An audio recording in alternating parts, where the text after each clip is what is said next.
Olá, meus irmãos. A paz do Mestre Jesus esteja com todos vocês. Que Deus abençoe quem me ouve, que o Senhor Deus Todo-Poderoso possa vir falar conosco a respeito da sua palavra, que Ele possa se fazer presente aqui e aí, através do seu Espírito Santo, nos conduzindo em propósito, nos levando a uma jornada de descoberta nossa e também dele, do Santo e do Eterno. Quero agradecer aos irmãos que estiveram presentes ontem nas duas lives. Eu tive que fazer uma folga forçada na terça-feira por causa do meu carro, mas fiquei muito feliz com a presença de todos os irmãos que estavam lá. Olha, eu não consigo ainda responder na live todo mundo, porque eu gravo através de um celular bem pequeno assim, então passa bem rápido ali às vezes os comentários e eu não tenho como ficar manuseando mesmo para ver por causa do meu equipamento ainda que é bem amador, irmãos, mas nós com a ajuda de Jesus chegaremos lá em um momento de crescimento. Mas vamos lá para aquilo que realmente interessa. Vamos para a nossa palavra, que o Senhor Deus possa vir falar. E o texto hoje para a nossa breve palavra, para a nossa breve meditação, encontra-se no Evangelho de Jesus Cristo segundo Marcos, capítulo 4, versículo 35 em diante. O Senhor quer falar conosco, diz assim: Ao anoitecer, Jesus disse aos seus discípulos: Vamos depressa para o outro lado do mar. Com ele a bordo partiram e deixaram a multidão para trás, embora outros barcos os seguissem. Logo uma forte tempestade se levantou. As ondas arrebatavam os barcos sobre o barco, que começou a encher-se de água. Jesus dormia na parte de trás do barco, com a cabeça numa almofada. Os discípulos o acordaram, clamando: Mestre, vamos morrer, o Senhor não se importa. Jesus despertou, repreendeu o vento e disse ao mar: Silêncio, aquiete-se. De repente, o vento parou e houve grande calmaria. Então Jesus lhes perguntou: Por que estão com medo? Ainda não têm fé? Apavorados, os discípulos diziam uns aos outros: Quem é esse homem? Até o vento e o mar lhe obedecem. Glória a Deus, irmãos. Marcos, ele é bastante categórico ao escrever o seu livro. Ele escreve por tópicos e, logicamente, depois do Senhor Jesus ensinar muito, mostrar o seu poder, expulsando demônios e curando muitos enfermos, as pessoas até que eram, tocavam na borda ou na orla do manto do Senhor Jesus, eram curados.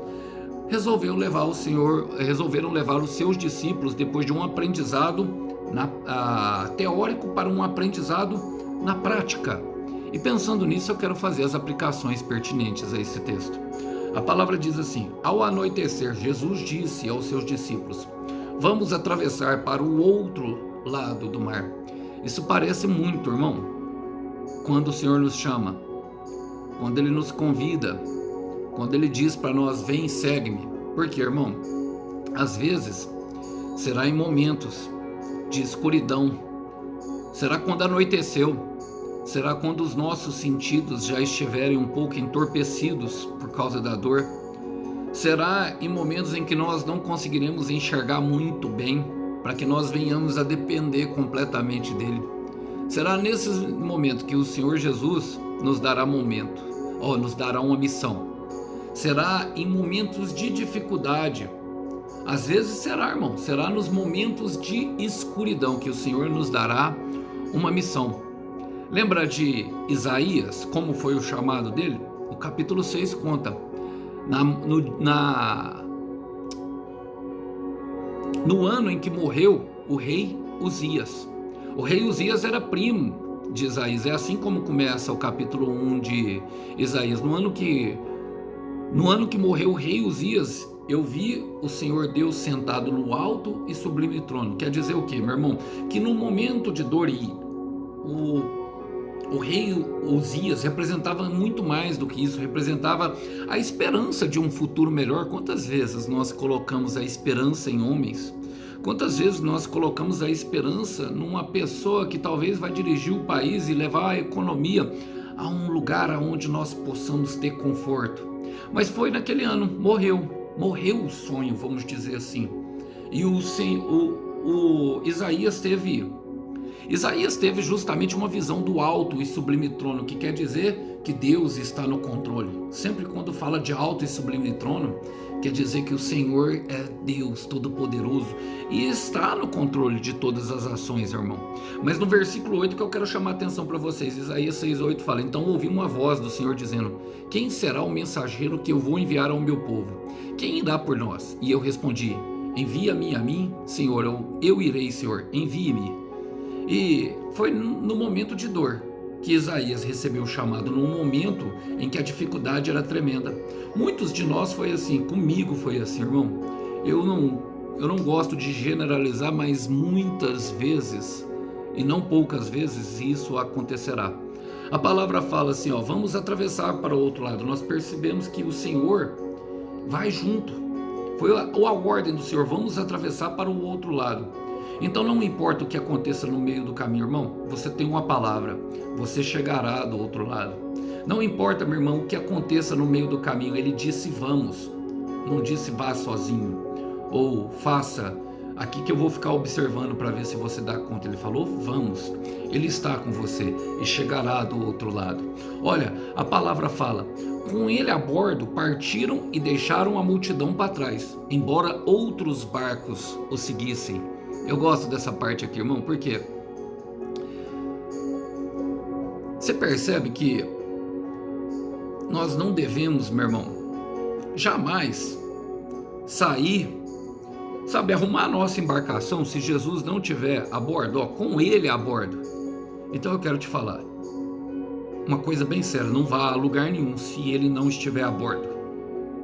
Eu quero repetir, não vá a lugar nenhum se Jesus não estiver a bordo. Deixa a multidão para trás. Para caber Jesus, a multidão que tem que ficar para trás. Eu quero te fazer uma pergunta, por que você está colocando a multidão no barco e deixando Jesus na beira da praia? Por quê? Deixa que quem tem um barquinho se vira e te segue. Tinha uns barquinhos seguindo ali. Em Hebreus 12:1 fala que nós devemos nos correr a corrida que nos foi proposta, deixando para trás todo o embaraço e todo o pecado. E ele fala que há uma multidão há uma nuvem de testemunha que nos cerca e nos observa constantemente. Então não vai a lugar nenhum, meu irmão. Não vai a lugar nenhum, minha irmã. Sabe, não saia do lugar. Eu quero falar, não saia do lugar se Jesus não estiver a bordo da sua embarcação. Olha o que diz em Salmos. Quero ler com vocês o capítulo 31, versículo 20. A palavra do Senhor Deus diz o seguinte: no abrigo da sua presença, o Senhor esconde o Senhor os esconde dos planos malvados e das suas palavras mentirosas dos homens. A sua presença será o nosso abrigo perfeito. Somente ele. É por isso que a multidão ficou para trás. Na multidão há inveja, na multidão há mentira, na multidão há mensagem que vai te desanimar do seu propósito. Na multidão vai ter palavra contrária, isso não vem de Deus. Na multidão vem, sabe, desânimo e uma série de fatores. Por isso a multidão ficou e por isso ele embarcou. A ordem é dele, a palavra é dele, então deixa que ele te guia. No versículo 37 fala: logo uma forte tempestade se levantou. As ondas arrebataram sobre o barco e começou-se a encher d'água. E foi por isso que eles ficaram desesperados, irmãos. Eles eram pescadores. Viram o seu instrumento de trabalho se enchendo de água. A água estava trazendo pavor. Agora, eu quero falar para vocês, irmão. Quero falar para vocês, minha irmã. Quero falar mesmo. Sempre nós imaginamos uma coisa. Logo, acontece outra. Vocês percebem o que aconteceu? O Senhor Jesus deu a missão, vamos para o outro lado. Vai acontecer, o que o céu começa, o céu termina. Mas aí de repente, tempestade, trovões, o barco se enchendo. Mas ele conhece a sua estrutura, meu irmão. Ele conhece, minha irmã, olhou o seu barquinho, sabia que você ia dar conta. E tudo isso vem para fortalecer a fé do santo. E é por isso que muitas vezes nós pensamos, recebemos uma promessa do Senhor, ficamos empolgados e logo desanimamos. Por quê? Porque pensamos que não vai ter tempestade, pensamos que o nosso barquinho não vai se encher de água, pensamos que o vento vai ser uma maresia leve e suave, não é verdade? Então imaginamos uma coisa e logo nos deparamos com outra. Eu gosto de justamente Provérbios capítulo 19, versículo 21, eu quero ler na versão Ferreira de Almeida, que traz bastante entendimento disso que está acontecendo. Fala: muitos são os planos do coração do homem, mas o desígnio do Senhor, esse prevalecerá. É esse que prevalece, irmão, é esse que fica. O Senhor tinha um propósito com a tempestade, e o propósito era mostrar o poder do Filho de Deus na prática, agora para os discípulos. Para quê? Para gerar confiança. E no versículo 38 fala: Jesus dormia na parte de trás do barco, com a cabeça na almofada. Eu quero te falar, meu irmão, e eu quero ficar bravo aqui um pouco com a permissão da palavra. Não adianta levar Jesus dormindo. Quero repetir isso. Não adianta levar Jesus dormindo. E essa passagem, irmãos, ela me mostra algumas coisas. Por quê? Fala numa almofada. Tava chovendo, o barco tava enchendo d'água. Você já tentou encostar a cabeça numa almofada molhada? Será que você ia conseguir dormir? Duvido muito. Ainda mais do jeito que o barco se enchia d'água. Por quê, meu irmão? Porque Jesus está mostrando que aonde a presença de Deus está, é que há a paz. E não na ausência de problemas, não na ausência da tempestade. A tempestade estava lá, o vento estava lá, o barco se enchia de água, mas aonde Jesus estava, havia paz. É na presença de Deus que nós encontramos essa paz. É na presença de Deus que nós prevalecemos sobre as circunstâncias. É na presença de Deus que nós vivenciamos em paz, irmão. É nessa presença. Paulo vai falar isso aos romanos. Paulo vai falar justamente a questão, porque qual que foi a grande questão? Jesus estava dormindo, irmão. Eles tomaram o controle do barco. Foram eles que quiseram levar de qualquer jeito. Jesus talvez quisesse controlar, mas deixou eles fazer. E sempre vai ser assim, irmão. Quando nós tentarmos fazermos da nossa forma, o Senhor vai deixar nós irmos até nós vermos aonde nós vamos, irmão. Sempre, sempre. Não se engana, não. Ele sempre vai fazer dessa forma. Por quê, irmão? Para nós, porque todo desespero gera um clamor e vai chegar lá na frente. Mas eu quero ler com vocês Paulo dizendo à igreja de Roma. Ele fala em Romanos capítulo 5, versículo 1: portanto agora, desde que fomos declarados justos à vista de Deus, pela fé, podemos ter paz com Deus por meio de Jesus Cristo, nosso Senhor. Podemos ter paz, irmão, por meio de Jesus Cristo. Ele fala: pois devido à nossa fé, Ele nos colocou nesse lugar do mais alto privilégio, onde agora nos encontramos. Ele nos levou a essa graça, a qual estamos firmes, e nós alegramos na presença de participar da glória de Deus. É por isso que os discípulos não estavam firmes. Quem estava dirigindo o barco era eles. Não adianta levar Jesus dormindo. E como que eu faço, para acordar Jesus? O acordaram clamando. O acordaram clamando. Nere kamanda raya. Mestre, vamos morrer. O Senhor não se importa? É lógico que Ele se importa, meu irmão.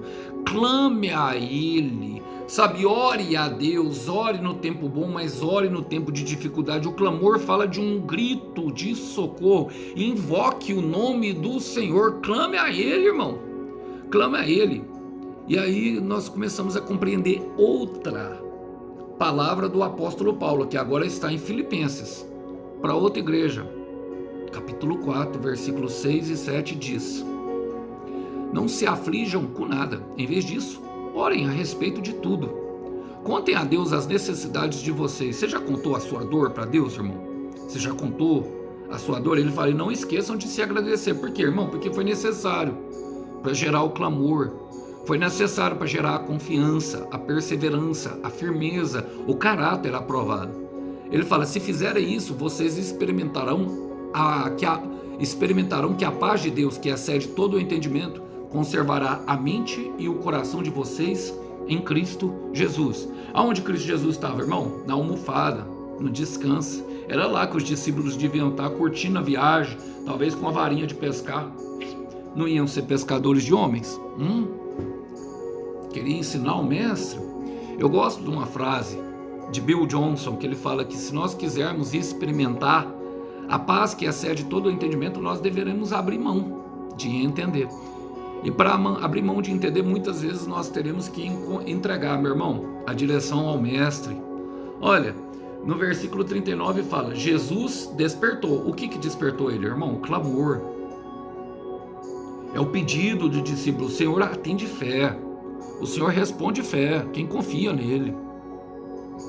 O que despertou ele foi o clamor. Ó, Jesus despertou, repreendeu o vento e disse ao mar, silêncio, aquiete-se. Silêncio e aquiete-se. Então a oração é a chave, meu irmão. E Jesus responde como?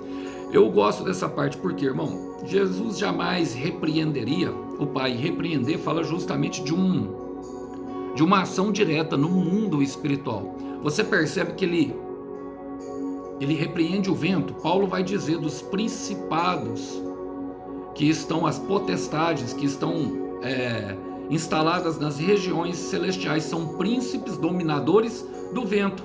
Por quê? É o vento que causa a aflição, irmão. Então ele repreendeu o vento e disse ao mar, aquiete-se, silêncio. Por quê, irmão? Era o mar que estava trazendo a aflição, mas o que estava causando a turbulência no mar? O vento. Essa aqui é uma expressão de ordem no mundo espiritual, para quem já estudou um pouco sobre libertação, efatá, que dizem que significa na etimologia da palavra, sejam amordaçados. Estava amordaçando os demônios que estavam provocando a turbulência. Então o problema, meu irmão, está no vento, não no mar. O problema, meu irmão, minha irmã, está justamente em quem tem assoprado palavras, e não na sua mãe e no seu pai. O problema, meu irmão, minha irmã, está justamente nos desejos que têm sido despertados por causa desses principados e potestades no seu marido, na sua mulher. Mas o que o Senhor vai fazer, a obra de libertação, é justamente repreender o vento. E ao mar, ele vai mandar aquietar, se silenciar. Então a nossa luta não deve ser contra o mar, irmão. A nossa luta não deve ser contra o nosso marido, a nossa esposa. A nossa luta não deve ser contra o nosso pai, a nossa mãe, os nossos filhos. Não, não, não, não. Repreendeu o vento. E olha, ele fala, então Jesus lhes perguntou. Olha, a palavra fala primeiro, o vento parou e houve grande calmaria. Então eu quero declarar, meu irmão, que além de Jesus responder a sua oração, então ele fará o mar ficar tranquilo para você. Eu quero repetir isso porque eu creio que alguém precisa ouvir aqui. Ele fará o mar ficar tranquilo para você. Ele repreenderá o vento e fará o mar ficar tranquilo, irmão. O mar vai ficar tranquilo. Olha, quero ler com vocês. Irmão, a chave de tudo é a oração. É pedir ao mestre, sabe? Até que nós tenhamos a autoridade, aonde os demônios eles vão chegar ao lugar de autoridade e sim se sujeitar, porque é discípulos, mas naquele momento eles não tinham o entendimento. O Senhor no final fala, eu lhes dou toda a autoridade que eu tenho. E essa aqui é uma delas que ele tem, que está sobre a sua igreja. Mas Tiago vai dizer, no capítulo 1, no versículo 6, ele diz o seguinte, ele fala, irmão, mas quando lhe pedirem, estejam certos de que você realmente esperam que eles lhes diga, pois uma mente duvidosa é tão inconstante quanto uma onda do mar que é empurrada e agitada pelo vento. O problema está na mente, irmão. Então ele fará o mar ficar tranquilo para você. Eu quero repetir, ele fará o mar ficar tranquilo para você. Você terá um conhecimento do santo e do eterno. Ele fará o mar ficar tranquilo para nós e então nós entenderemos o que o salmista escreve em Salmos 46, versículo 10. Aquietai-vos e sabei que eu sou Deus, exaltado entre todas as nações. Da rabassoia. Nericamanda ramanda sobianda randa caia. Eu estou pregando aqui para pessoas, irmão, que o Senhor deu uma ordem e começaram a caminhar. E em vez de ficar mais fácil, pensaram que era de um jeito, mas foi de outro, totalmente ao contrário. Ele quer dar uma experiência para você. Ele quer te dar uma experiência sobrenatural. Tinha outros barquinhos, mas ele escolheu o seu.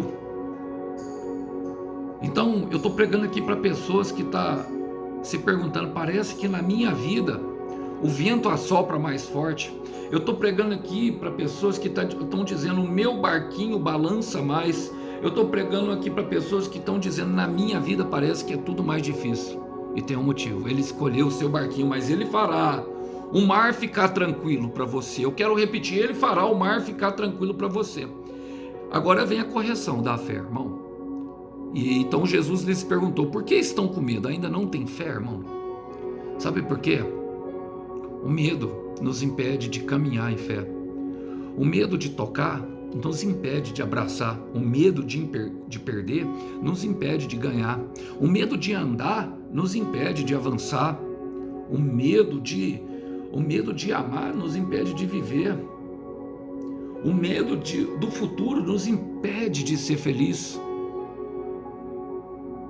E às vezes vai ser necessário, meu irmão, perder para ganhar. Às vezes, minha irmã, vai ser necessário se perder para se encontrar.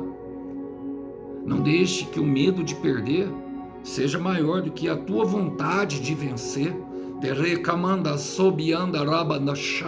Porque o medo é o medo que nos impede de ter experiências de fé. Quero ler com vocês, já para partir para o final, Salmos 56, versículo 3, a palavra do Senhor Deus Todo-Poderoso diz, mas quando eu sentir medo, quem aí já sentiu medo? Eu muitas vezes, insegurança, mas quando eu sentir medo, eu confiarei no Senhor, Deus poderoso, eterno, infinito, imutável, invisível, imortal, que fez os céus e a terra e tudo que nela existe. Mas quando eu sentir medo, eu confiarei no Senhor. E olha, a palavra fala que apavorados os discípulos diziam uns aos outros, quem é esse homem? Quem é esse que até o mesmo o vento e o mar lhe obedecem? E no final da sua experiência, meu irmão, no final da sua experiência, minha irmã, essa será a pergunta. Como pode? Quem é esse? Quem é esse? Quem é esse? Sabe por quê? Em Lucas 1:37 diz que para Deus nada é impossível. E é disso que se trata a sua jornada. Saiba que Ele está lhe conduzindo a uma experiência para dentro das profundezas do coração de Deus. Que Deus abençoe os irmãos. No final desse processo tem milagre. Aguenta firme. Que Deus abençoe vocês, que vocês possam ficar na paz do Mestre Jesus. Até uma próxima. Tchau, tchau.